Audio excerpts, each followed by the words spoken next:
Warning, the following video contains content that may be disturbing to some viewers. Viewer discretion is advised. Thank you. Hello, wonderful humans of Earth. I am Brainwave, also known as Jimmy Trip, or Jimmy Trip, also known as Brainwave. And I know there was enthusiasm just then, but get ready for it to go back into monotone, most likely. I'm still enthusiastic about this either way. But I am here with another tutorial. This time, this is a sound design tutorial on a patcher demo for making white noise sweeps from self-generating noise artifacts like Crackle, mechanics, sounds, wear and tear, circuitry, noise and white noise hums and like hiss coming from tape plugins. Keep in mind that it is not this sweep over here at the start here. This sweep here is not the sweep I'm demonstrating for this, just so that you know. This one right here was a virus emulation synth noise sweep here. So different thing, very different thing. So keep that in mind. The sweep you're going to be hearing happens right over here, transitioning and going into the second verse as the chorus ends. So I'll show you what this is so far.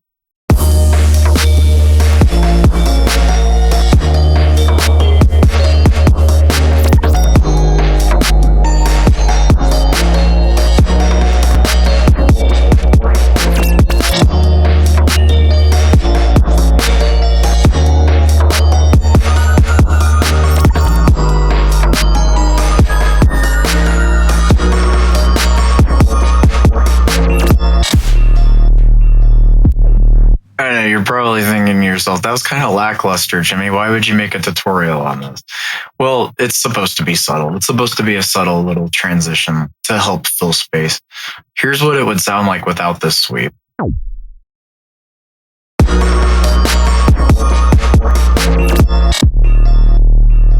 Just that empty space there. Now, most people might argue, isn't that empty space nice? Isn't it nice to not have that little high-end part there filled out for how dark this next section sounds? And I think you're right. I think you're correct. I won't argue with you on that. But I also felt like for this track, for what I wanted to do with this and for how I wanted it to transition, because I just felt like the sweep helps it transition into this section better. And then it ramps down and it's kind of cool. It's a cool effect. Like, so again, with it.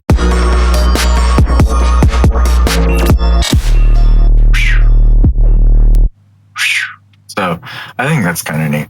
Now, it's a patcher patch here, like I said before. Here's basically the rundown of it. You start with J37 here. Noise level is brought all the way up to 24. Nothing is happening with it, though. I mean, like what I mean by it is it's not being modulated. It is not being automated at any point. Low pass filter, though, right here for the EQ is being routed to something called the crazy noise knob. This crazy noise knob.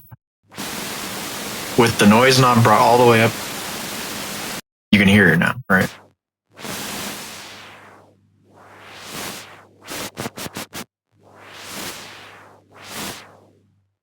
So that is like the meat and potatoes of this sound. Is most of your modulation happening is coming from whatever is routed to this crazy noise knob. So that low pass filter from J37 is the first effects parameter going into the crazy noise knob. Now, next plugin after that in the chain, okay, I almost disconnected that. Going into the chain is Abbey Road Vinyl. Abbey Road Vinyl has the noise and crackle being modulated. Like, watch here. See, now it's up there.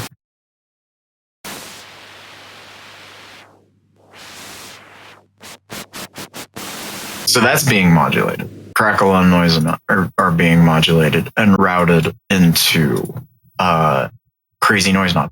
Now, the crackle and noise from Abbey Road Vinyl and the noise level from J through 7 are both going into a parametric EQ2 here.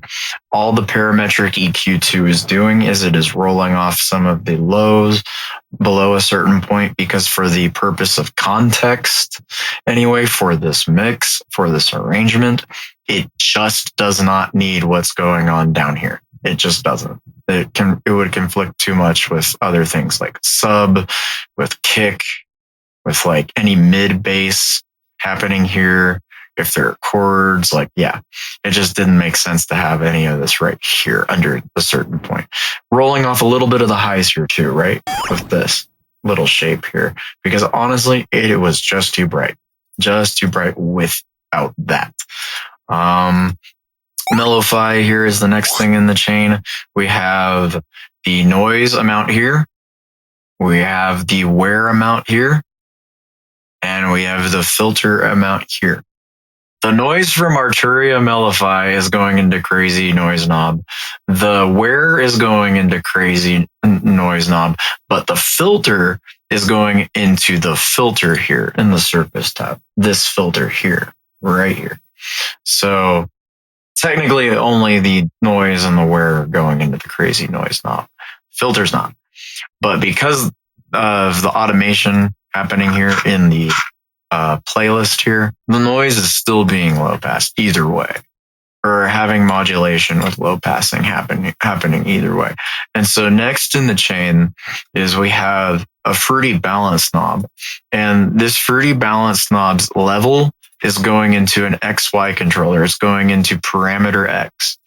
The reason for this is because I wanted to have a minimum amount for the volume be adjustable so that the perceived amount of sustain, or how quickly or how slowly the sound even trails off into closer into silence, is affected by that. Like, so in the surface tab here, that would be what this knob here does. The vol sus amount, sus, it's pretty sus.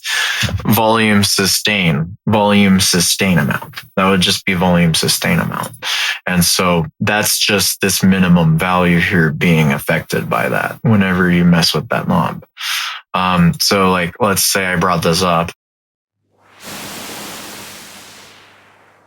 and back down just then. Now let's bring this all the way up. And this is how it changes.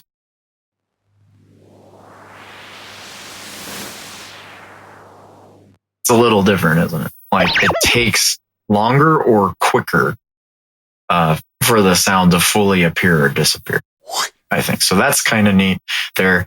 GClip gain here, final parameter, or final knob, technically, even though it's in this order in the chain here.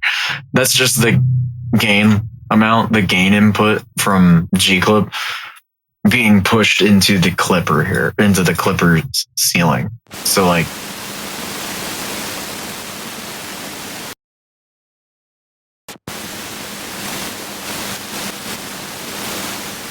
obviously all that is doing is changing the perceived loudness for this white noise sweep. The RMS or the LUFS value is changing, right? Or LUFS, but peak level is not changing. True peak is not changing. So you keep headroom. You definitely retain headroom this way. But to be honest, it's white noise anyway. And white noise is already kind of like a distorted static sound. So it's like, you might find this more or less practical, really, but I thought it would still be a neat thing to have in there, because that still is something that is being modulated here. This GClip gain, like, listen to how this would sound without the GClip gain here. Now with the GClip gain. So again, without it, and with it, it's a difference. It's higher up in the space. It's sitting higher up in the space with it on. Slightly. But all it's doing is just affecting perceived loudness. It is not actually changing overall true peak level. True peak value or level is not actually changing. So that's pretty much the extent of this. That is the gist of this utility. That is everything to this patch, this demo here. I just thought it would be a neat idea to try to make a white noise sweep for a track through a different process, a different generative process than the traditional, more conventional approach of synthesis. Like take a synthesizer, take a white noise oscillator, modulate and automate parameters from that, such as, filter or filter cutoff or volume, for example. And I've done that so many times. I have done that so many times with sweeps now over the years for tracks that I was like, I just want to do a different process for something different this time for a track, for a white noise sweep for a track. And so I did. And so I found that like doing it through just generating noise from tape emulation plugins is kind of cool, because that vinyl crackle going is not something you'd get in the same way in a white noise oscillator from a synthesizer. The wear and tear and circuitry sound is not something you would get from a synthesizer's white noise oscillator. So I think that it adds a unique texture. I think that it can add some texture to your sweeps. It can make them just sound a little more unique, or just a little different than how they could have sounded with it, the traditional synthesis approach for sound design, just white noise oscillator in a synthesizer, So I don't know. Hopefully this was cool to someone. Hopefully it's interesting to someone. Hopefully someone finds use out of this and does something similar now as a result because they thought it was cool. If you didn't like the information, if you didn't think it's practical, if you didn't think this was even worth making a tutorial on, you could let me know that too, and I will take that into consideration for next time. So let me know in the comments below how you felt about this. I'm going to leave a patch downloadable for this in the description below.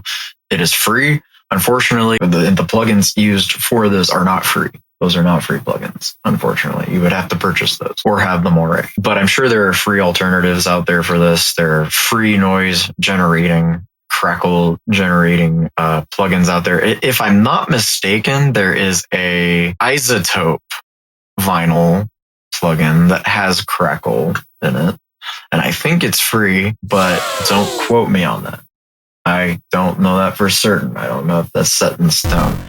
But there are free alternatives out there for this. And you could take the same principles, the same fundamentals that have been said here today in this video and apply them to your sound design session. So, yep, hopefully this was informative. Hopefully it helped. Hopefully you have a lot of fun. Now go and experiment.